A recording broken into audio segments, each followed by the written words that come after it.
Archaeologists in Egypt have opened an ancient mummy coffin that was sealed 2,500 years ago. The coffin was opened in front of a live audience, and it was a part of a collection of 59 well-preserved and sealed wooden coffins. These coffins contained the bodies of ancient Egyptian priests who were buried some 2,500 years ago. The messages of these priests were important to their culture, and now scientists want to know what these priests sounded like as they spoke to their people. So, would it be possible to recreate their voices using modern-day technology? Doing so would allow us to have deeper insights and connections to civilizations from the past, and add a new layer of immersion for those looking to learn about history. As it turns out, we may be able to do exactly that. A team of researchers has been able to recreate the voice of a mummy.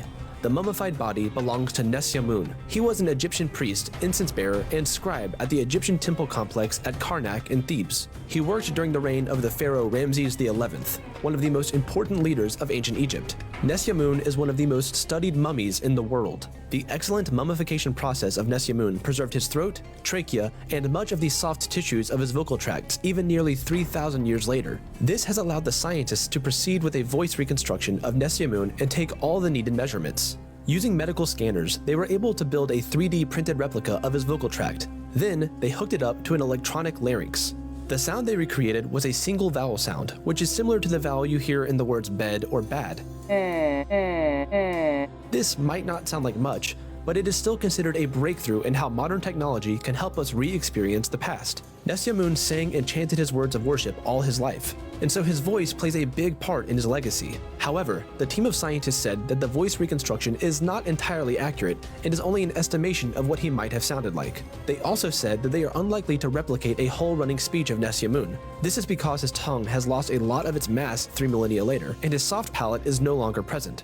To understand how voice reconstruction works, we need to know that everyone's voice is unique, and it is related to the size and shapes of our vocal tract resonators and articulators. The vocal tract resonators are the throat, the mouth cavity, and the nasal passages. The resonators produce a person's recognizable voice. The vocal tract articulators are the tongue, the soft palate, and the lips. The articulators produce recognizable words. The physiology of voice production is, of course, a highly complex system, but if all these features can be artificially reproduced, scientists believe that it is theoretically possible to reconstruct a person's voice. With this discovery, scientists, researchers, and museum experts agree that it conforms exactly with the ancient Egyptians' fundamental belief that to speak the name of the dead is to make them live again. But, most importantly, it has allowed them to fulfill Nesyamun's wish that was written on his own coffin: to have his voice heard in the afterlife in order to live forever. If scientists will one day be able to recreate the voice of any historical figure from the past, who would you like it to be? And what parts of the past would you like to see reconstructed? Share your thoughts in the comment section.